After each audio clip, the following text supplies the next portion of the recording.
Welcome students of class 12th.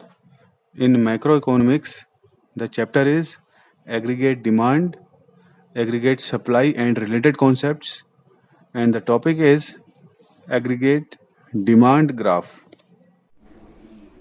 Aggregate supply one accounting year के period में producers जो भी total goods and services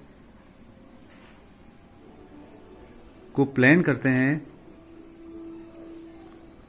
for production और उसको सप्लाई करने का इन इकोनॉमी, उसको एग्रीगेट सप्लाई कहते हैं. Aggregate supply and income both are used as identical with each other. That means aggregate supply को हम इनकम से भी रिप्रेजेंट कर सकते हैं.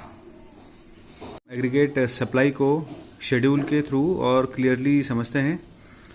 जैसे कि मेंशन है, इनकम शेड्यूल दिया हुआ है और इसी के अगेंस्ट एग्रीगेट सप्लाई शेड्यूल भी दिया हुआ है. सो जैसे जैसे इनकम इंक्रीज हो रही है वैसे वैसे एग्रीगेट सप्लाई भी इंक्रीज हो रही है. 0, 20, 40, 60, 80, 100 and 20 और same 0, 20, 40, 60, 80, 100 and 120. So income and aggregate supply are identical with each other. तो ये दोनों ही सेम है एंड इसका मीनिंग यह भी है कि जो प्रोड्यूसर्स ने प्लान किया हुआ है गुड्स एंड सर्विसेज को सप्लाई करने का या प्रोड्यूस करने का, वो रेडी हैं उस लेवल पे सप्लाई करने के लिए. सो इस शेड्यूल से ये क्लियरली हम इसको समझ सकते हैं. सप्लाई को डायग्रामेटिकली भी समझ लेते हैं. So X and Y axis है, एक्स में इनकम है और वाई में एग्रीगेट सप्लाई है.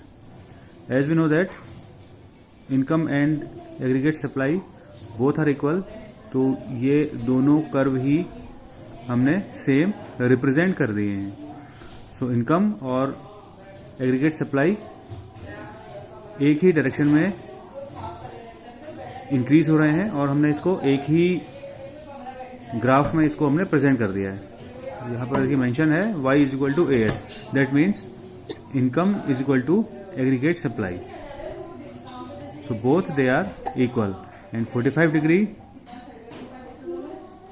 एंगल है जो कि इनकम को शो कर रहा है. दैट मीन्स जो इसका ओरिजिन है ये 45 डिग्री शो करता है, 45 डिग्री एंगल बनाता है अपने ओरिजिन से.